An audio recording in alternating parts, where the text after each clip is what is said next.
get started. I wanted to thank everybody for coming to see me talk about animations. Animations on Android. The talk does have a lot of content. I mentioned this earlier. Feel free to move toward the front. There's going to be some code. It's going to be a little bit smaller.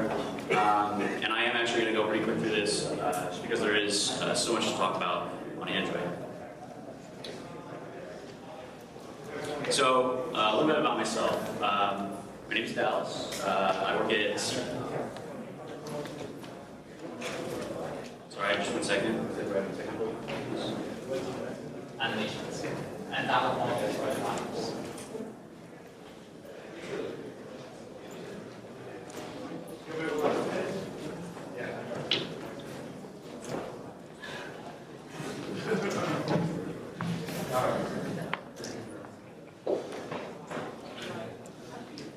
I don't have to do this every time. So again, my name is Dallas. I work at a company called SeatGeek, based here in New York City. I've been there for about 6 months now, and before then I was working at a social networking site called Meet Me. So this is actually a video from Google I/O, by the way. A few years back, somebody slapping me in the face in slow motion. I figured I'd include that for your enjoyment. I previously was a co-organizer at GDG Android Alliance Philadelphia, and I created the mediocre tool called parcelabular.com. That guy really likes it. Thank you, Kevin. So my talk is going to cover why we animate, generally software development, why we animate, and with some examples from Android apps out on the Play Store today, as well as a little bit of preview from some work that I'm doing internally. What we want to animate, as well as how we animate those things. So, let's get started. So, we animate in order to do things like ease transitions between screens, creating a more natural experience. You know, as you fling a list view, for example, all of the items are expected to continue to have velocity, slowing down after the release of the fling, as well as inform on features and functionality in the application. Things like you know, the drawer being there, you know, is a new paradigm and users weren't used to it. We're going to use animations, for example, to indicate that it was there by just quickly nudging out, for example. And then the last, but certainly not the least important one to me, whimsy. So again, using transitions, things don't simply change in real life. For the most part, something is going to move from point A to point B. So we want to facilitate that effect and make it, again, a more natural experience for users. So here we have an example of view transitions, for example, where you know, the drawer opens when you tap the top. You've seen this plenty of times before. And then the new content is loaded in. Quickly, though, to, again, stay out of the way of the user. Another popular app, which actually was talked about a little bit earlier today in the keynote by Kevin and Chris, has the compose functionality, where we have a nice transition of, hey, you know, this stuff is kind of coming from the bottom right where you tapped it. It kind of goes toward material design, for example, where we talk about the natural transitions. And again, it's just a pleasing experience for the user. So, like I said earlier, we have things like velocity, but we also have things like elevation and mass that we have to account for. So we're just trying to facilitate that natural experience. So here, Google Plus, and they've been doing this for a really long time actually with their cards, where they animate in as if they're flying in when you fling them. It's, you know, it's a little whimsical, but it certainly facilitates that more natural experience that you would expect something coming in from the bottom of the screen. In the Play Store recently added this new functionality where tapping Read More expands out the list and comes directly from where you're tapping. The animation kind of opens up for you. And then again, informing on function, just letting the user know something's there, for example. this is how you can use this interface in another way. So again, with the Tumblr experience, following a particular blog as I'm exploring through it, you can see when you tap follow, it actually animates the icon of the blog that you're following into their home icon. And this lets you know, hey, you can find this now in your home section of the Tumblr application. Play music is a really great example of informing on functionality. So here you can see I am tapping on the item at the bottom for the current song. When I tap it, it animates open. Well, this informs to the user, hey, you can actually slide this interface as well. So maybe that's a more easy interface for you to use because you can drag, for example, from the album art to close it. And so that's our current song. They have additional functionality there for the next song. When I'm tapping the next song at the bottom of the screen, you can see this swipe animation that occurs. This is actually similar to other functionality that you'll see on the platform with view pagers and tabs. So again, I can swipe now to get to the next song. And like I said, my favorite section is whimsy. Be delightful, have a fun experience, but even more important, don't get in the way. You know, you don't want to have something that impedes the user in doing what it is that they want to do. You want to make something fun and exciting, but not go overboard. So here's an example that I made for the current in-development version of the CP app. Now, this is an empty state, and it's actually something that I hope most people don't see that often, because the best scenario for an application is an application that has content. But in this scenario, I'm animating the heart, and I've actually gone to the depth of animating it to a real person's heartbeat, as modeled by an EKG. So it beats like a real heart rhythm. And then another example is just performers that are near you. So we took the radar concept and we applied it to the application to say, hey, look, you know, there's nothing really near you, and there's a reason for that. An interesting one that I noticed recently is Facebook's pull to refresh loading. I don't know if you've noticed this, but if you pull down on the list, at different speeds, the animation for the loading indicator will change. It's not that important, but it's kind of cool. Great, so now you want to know, well, how do I do this stuff, right? So I'm going to go through some basics, probably cover some quick lines for you. But first, a lot of the fundamentals of animation as they continue to grow were actually kind of written down for us in a book by Ollie Johnson and Frank Thomas, and a book called Disney Animation, The Illusion of Life. And in this book, they go over 12 basic principles of animation. I'm going to cover 3. The first one, squash and stretch. So most real objects in life are going to have you know, an effect when something occurs to them. So let's say it hits a wall, for example. Let's take a racquetball. A racquetball, which happens to be blue, what a coincidence, will squash against the wall and then quickly go oblong in the opposite direction. Now this is what we'd expect, the elasticity from a racquetball. Anticipation. So anticipation is an effect where something's kind of winding up before it does something else. The example that they give, this is actually from Wikipedia, as was the previous one, is a pitcher. Right? A pitcher does not simply take a ball and then go like that. Right? It doesn't give them the right effect on the ball. It's not going to be enough. And so the anticipation is what's used to describe what is happening in that scenario. So it actually informs the user, or the batter in some scenarios, that, hey, you know, something is about to happen, I should prepare for it. So, you know, can't think of any examples offhand, but, you know, if you're animating something, for example, across the screen, maybe you say, okay, well, I'm going to move it left first and then right. And now there's actually, there's a functionality in the system that helps with this. I'll get to that a little bit later. Another example being just, you know, I crouch before I actually leave the ground. That's in order for me to get up into the air. And then slow in and out. if you were in Roman Nurk's talk, he actually talked about this a little bit. There's a bit of a change in the way that they're doing this in material design, but I'm not going to cover that here.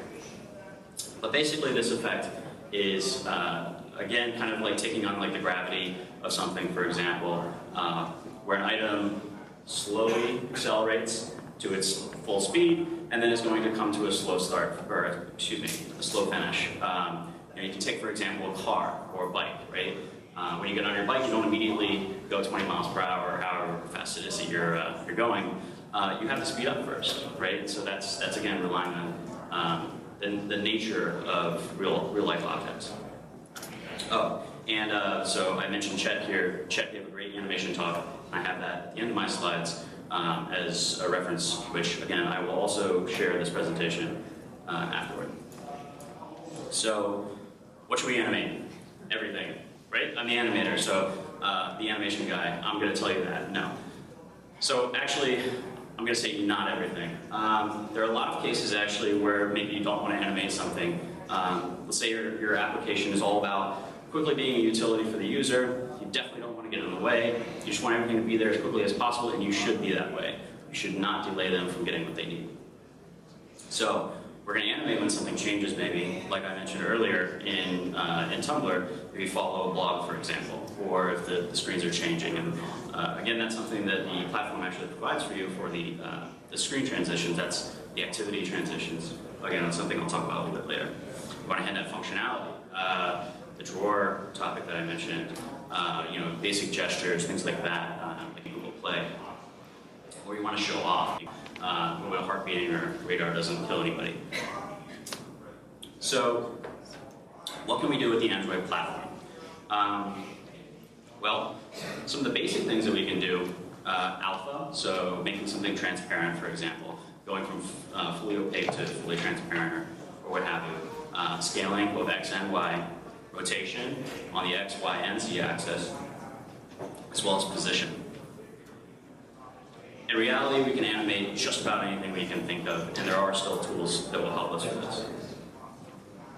So, I mentioned this a little bit earlier, some quick wins that we can use to add quick functionality for animation within our application without going really overboard and doing anything major. So, I mean, if you've been doing Android for a while, you probably already know about this one. Override pending transition. You want to change like the transition for an activity. So actually, in the SeatGeek implementation, we have multiple activities for our drawer. All the items in there are different activities. So what I actually do there is I override the transition and completely remove the animation. That's because I want it to be an effect where the drawer is staying open while they transition, and then the drawer closes. So I actually inform the next activity, hey, you know, you should have the drawer open, and then we'll kind of fake that effect, and it actually works pretty great. Not something you probably change often though.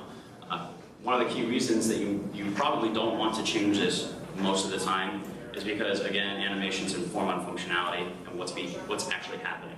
So let's say, for example, that a new screen is being opened and it needs to inform depth or something in the hierarchy of your history. You're not going to want to change the animation to be like this weird, crazy animation, because then the user doesn't actually know what just happened. Like, what the hell were you doing? You know. So set custom animations. So if you're like me and you absolutely love fragments, you can set custom animations on fragments, and it's fairly similar to the override pending transition functionality. This just allows you to change how your module, where your fragment is animating in. Similarly, you can set the animation for when that fragment is exiting. Another great one that I have used in the past is animate layout changes, and one that this one is particularly useful for is list views. So let's say that you want your items to animate in on the first go.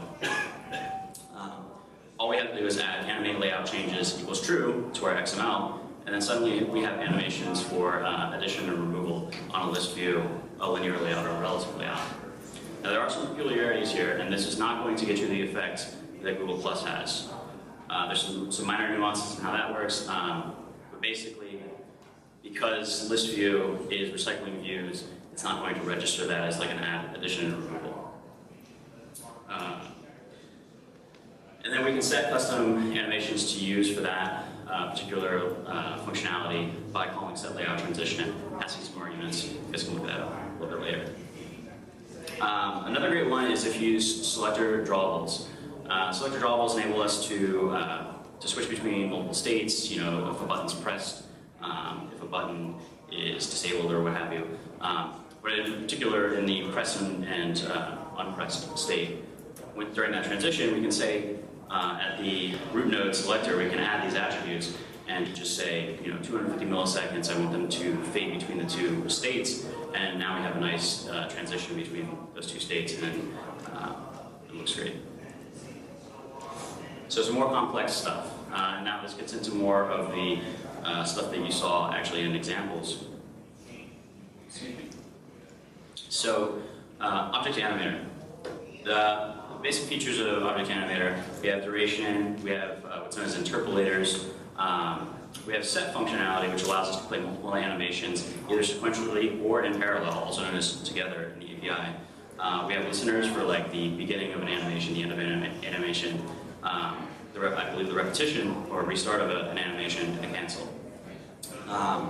And with ObjectAnimator, we can animate any target. So anything that we so desire to animate, we can use Animator for that. And it kind of just helps us get to animating between or changing between two values, for example.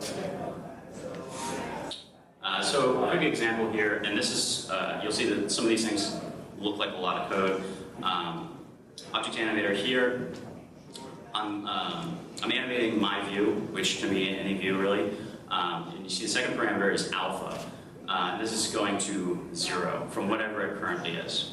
Now the way ObjectAnimator works is it's actually using reflection to use the get alpha and set alpha methods on the view or on the object in this scenario. Right? So the first parameter doesn't have to be a view. Like I said, you can animate any object. Interpolator, accelerate, decelerate.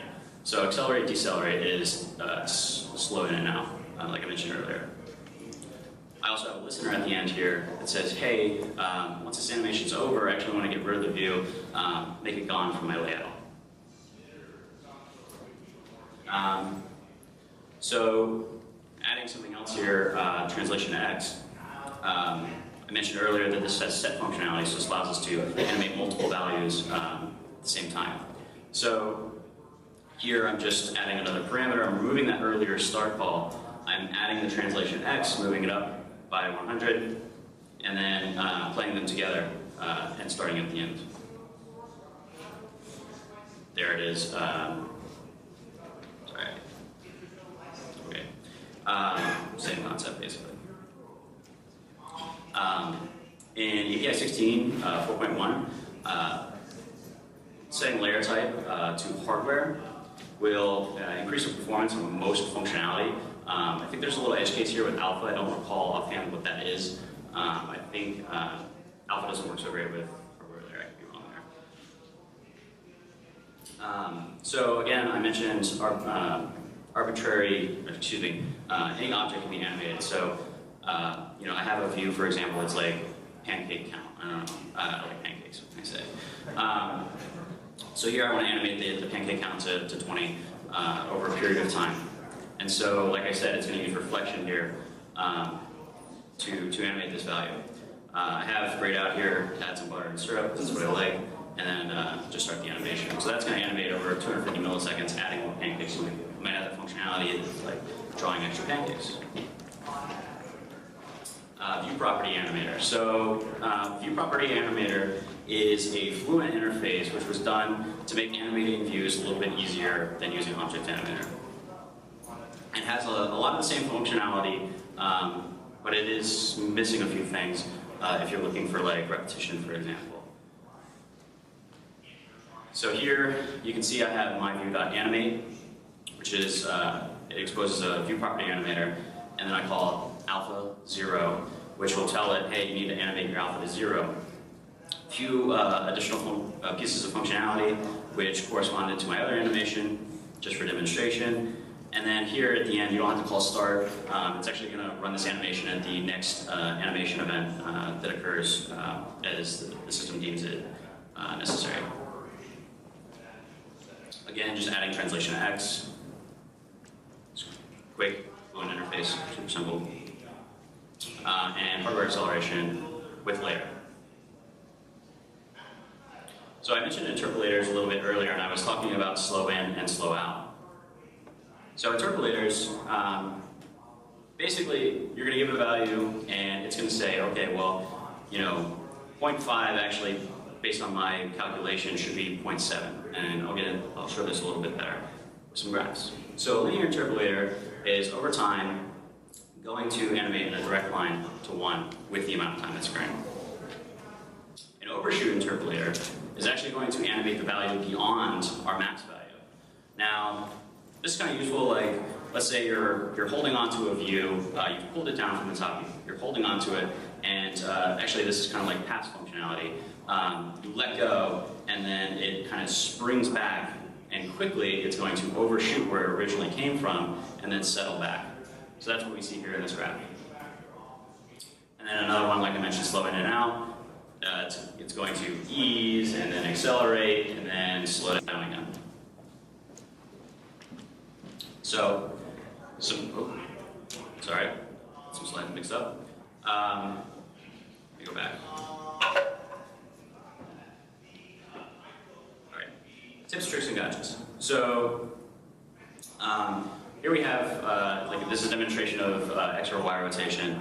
I say this is bad because the card here is really coming at the user. It's really overshooting its bounds, and it doesn't look as aesthetically pleasing as we would like it to. So here, this is actually a sample app that I built just for demonstrating this.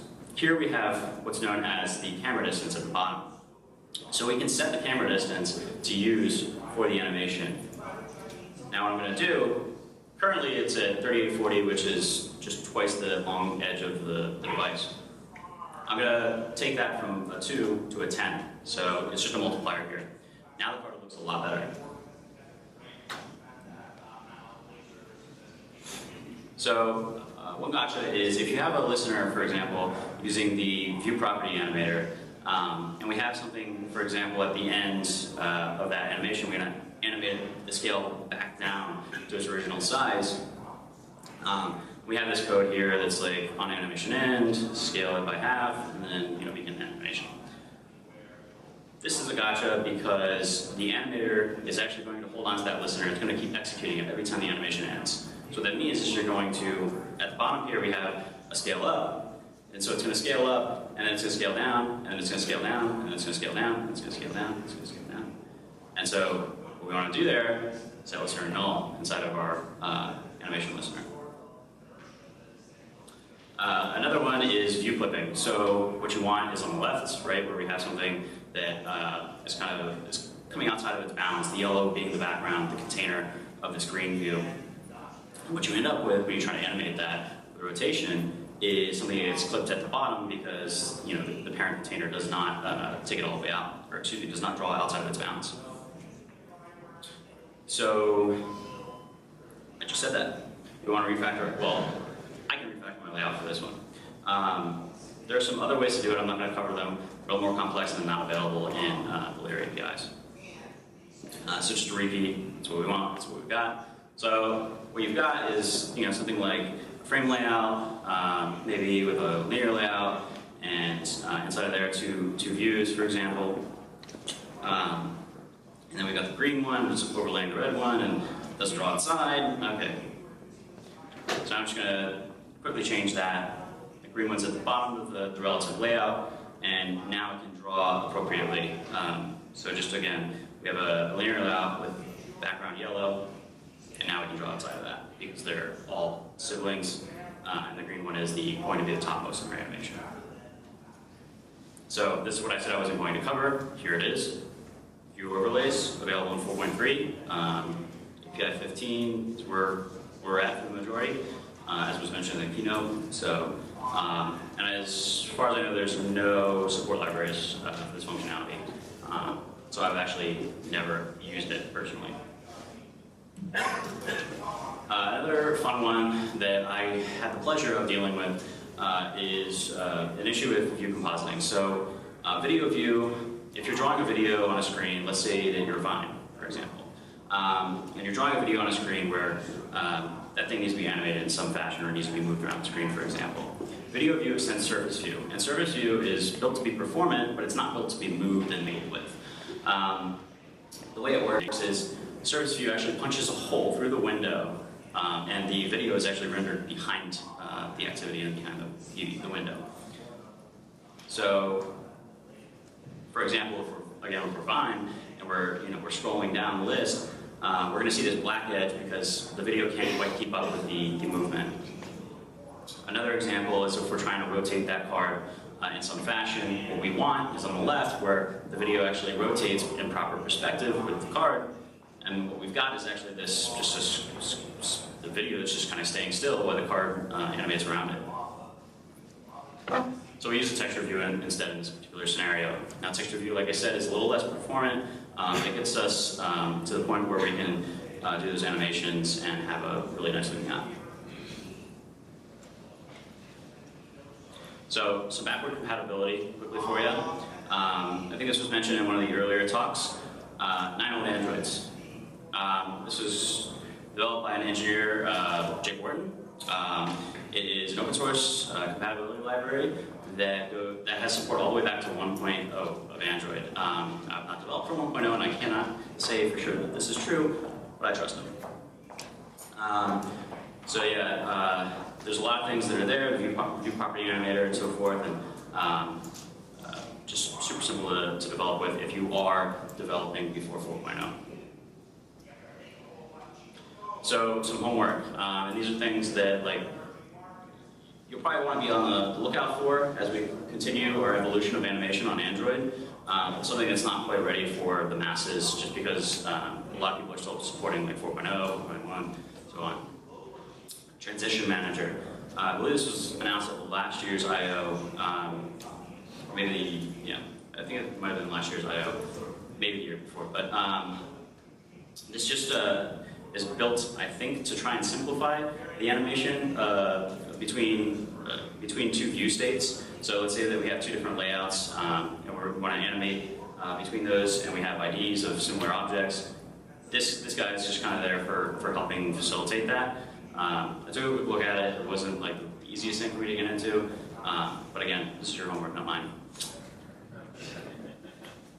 Oh yeah, and last I checked, there was a compatibility library in the works, or maybe already someone supporting it. But again, it's not something I've looked too much into.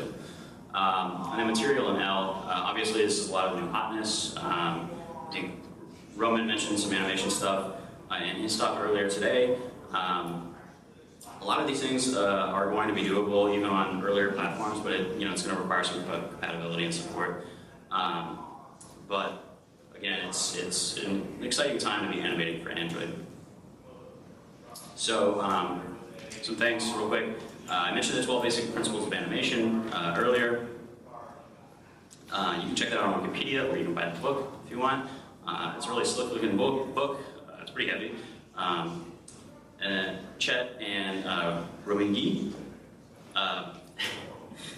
had a moving experience. Again, this was last year's I/O. It's a great animation talk. Actually, I stole some of their content, or at least their ideas, for my talk as well. I pay a lot of attention to especially Chet on Google+, because he talks about animation a lot. He also talks about donuts. And then the last one, Dan Liu, who used to work at Expedia and is now working at Trello, gave an animation talk last year. And covers a lot of the same things that I cover, but also covers some other tips and tricks and interesting ideas that you can do for animation. So go out and animate. Thanks.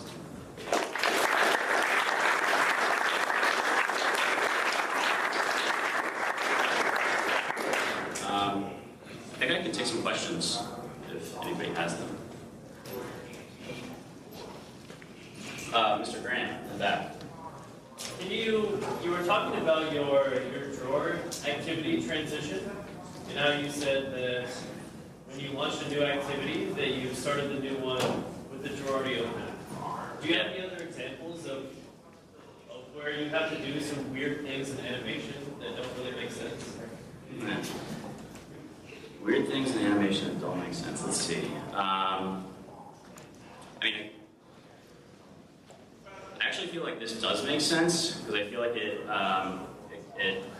it's a more seamless transition. So again, here we're having a change of activities that's occurring, and you really don't notice that. Actually, I guess I did do something that doesn't really make sense, but you don't also really see it on this particular implementation. You can see when I open the drawer on this screen that the content of the window kind of rotates a little bit. That's not animation so much, I guess. It's just mangling with properties. I don't know anything offhand. Do you have any ideas? Yep. Do you have any other examples of some popular error rebound? Yeah. So the question is, do I have any ideas of any popular libraries for animation? Rebound is actually one of the most recent ones that I can think of. I don't think that there's a lot out there other than just support stuff, really. Maybe something I research on and maybe tweet out. Anybody else? Yes? Do you jump into OpenGL at all? No, so I haven't jumped into OpenGL, and I really don't want to. I expect that would be a lot of work to get something pretty simple out. Our application does kind of make use of OpenGL, but it's definitely not for animation or for fireworks, for example. Sorry, I'm just trying to pull it back. But I have heard that other people have. I think maybe Google Plus did something with OpenGL for their cards, but that might have been like an earlier version of Google Plus. There probably is an easier way for me to get to the last slide. Anybody else? All right. Well. Kasra, please. How do you optimize your animation?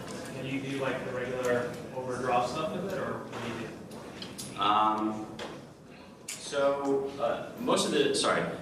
To repeat the question, how do I optimize my animations? Most of the optimization that needs to occur for animation on Android is actually related to things that you mentioned, like overdraw, for example, right, where we have too much drawing going on that's not necessary just because the inefficient layout that's going on. So you can make use of the typical drawing tools for that. Maybe you're doing something really crazy and you need to do some performance analysis of other things in your application. I think somebody mentioned earlier today that animating a list of items, for example, on a list view is just always going to have Jang. I'm actually hoping that's not true for material. So there are some definite system limitations for performance of animation. So we try not to go overboard when something really intense is going on, like list recycling, list view recycling. Yeah, in the back. Deciding which animations to use. How do you prove that's your design team? Something like you can't do. Sorry, how do I prove that that's my? How do you communicate to your design team what animations you're capable of doing so they know that to mock up? Sure. So actually right now, a lot of the animation that I'm doing at SeatGeek has kind of either been something that I saw somewhere else or whatnot, and we haven't had a lot of information come from design on what we want to do necessarily, but I never, like the keynote said, I think it was a keynote, or it might have been Kevin's later talk, I never say no, right? So I always want to try something first, and then say, oh yeah, so this was super simple, or no, there's no way you can do it. A lot of things are going to be intuitive to a designer, I think, still, on what's reasonable to do, right? So, because they also have that context of what they've seen on other applications and so forth. The heartbeat, which is something I conjured up, is oh, that'd be kind of cool, and I also wanted to play with animating drawables, right? So, did it. So it's it's just a matter of like fostering a good relationship with your design team and working together to make the best thing you can. Yep. Can you go into a little more detail about how you did the heartbeat? Maybe in a blog post. So, I mean, I can quickly just say that and actually there was a drawable talk earlier this morning. I think there's one tomorrow as well. I'm not sure what kind of information they're going to give you in those, but at least go to that, because what I did was actually a drawable for that, and I animated like the scale up of drawing a heart on the screen, for example. And I actually just took a bitmap for the heart and scaled it up and down, and then you just used a series of animator sets together to achieve the desired effect. Again, I kind of just looked at an EKG and just like fudged it. So I saw how the peaks and the valleys of the EKG, and it really just corresponds to the values that you're ending up graphing when it comes to animating. So, good. Yes. Are there any automatic tools to measure the performance of your animations, like how smooth, FPS? So, I mean, the system has, tools to basically inspect the performance and the smoothness of something. I believe the system actually does have like an FPS indicator if you go into your developer tools. But again, a lot of the performance degradations are really just going to be because you're doing something else. Because most of the animation that you're going to do is actually going to be pretty simple. Unless you're doing something like game development, this is definitely not geared toward at all. And that might actually be where you go into OpenGL. Right. I'm actually not sure how much time we have. 4 minutes, thank you. Anybody else? Great. Well, again, thanks for coming out.